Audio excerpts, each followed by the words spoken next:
ameuliza kwamba kumnyonya mwanamke sehemu za siri kuna madhara. Tumesema kwamba kumnyonya mwanamke sehemu za siri sio salama kwa afya ya upande wa mwanaume na kwa afya ya upande wa mwanamke. Katika hali ya kawaida, via vya uzazi vya mwanamke vina namna ambavyo huwa vinajilinda. Kuna sehemu za ndani za via vya uzazi vya mwanamke na sehemu za nje vya via vya uzazi vya mwanamke. Tunazigawanya hivi kutokana na kwamba namna ambavyo kizazi kinajilinda inategemeana na sehemu za ndani na sehemu za nje. Sehemu za nje ambayo ni kuanzia kwenye mlango wa kizazi mpaka kwenye uke, ina maana huko ndo kuna uke. Kuna mashavu pamoja na hizo sehemu nyingine ambazo unaziona. Hii hapa ni vaginal canal. Alafu kwa huku nje huwa tunaita vulva kitaalamu. Hizi sehemu zote huwa zinalindwa na vitu viwili. Cha kwanza ni pH ambayo huwa ni acidic. Cha pili huwa ni bakteria na fungus ambao wanakuwa kwenye zile sehemu. Kwa hiyo pale ni acidic, lakini pia kuna bakteria na fungus wanaopalinda. Lakini kwenye kinywa cha wanadamu kunakuwa na protection mechanism. Kila sehemu ya mwili huwa ina ulinzi wake. Kwenye kinywa cha mwanadamu kunalindwa na vitu ambavyo ni bakteria, tena bakteria wengi. Alafu cha pili kunalindwa na mazingira ambayo ni alkaline.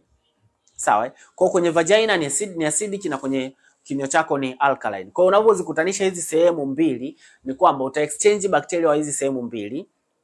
Sawa? Bakteria ambao wanatakiwa kukaa kwenye kinywa hawatakiwi kukaa kwenye sehemu za siri. pH ambayo iko kwenye kinywa haitakiwi kukaa kwenye sehemu za siri. Kwa hiyo utasababisha dilution, uta exchange bakteria. Kwa hiyo uta disrupt pH ya kwenye kinywa chako na kwenye via vya uzazi vya mwanamke kwenye uke.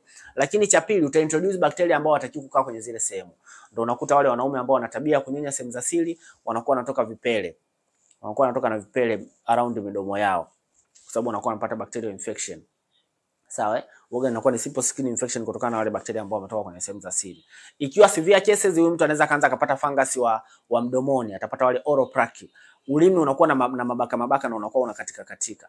Kwa upande wa mwanamke on the other side anakuwa kwenye hatari kubwa ya kupata fungus ya sehemu za siri na kupata PID. Na kama kulikuwa na magonjwa ya zinaa, basi kuna wale magonjwa ya zinaa kama genital warts, kuna kama genital herpes. Basi utamkuta yule mwanaume ana zile dalili mdomoni.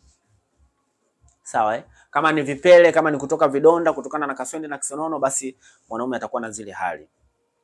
Hayo ndo madhara ya kushiriki tendo kwa kutumia kinywa. Sio salama kabisa. Namba za simu ziko hapo. Chukua namba za simu hizo hapo tuwasiliane. Tuweze kuona namna gani tutakusaidia. Uliza swali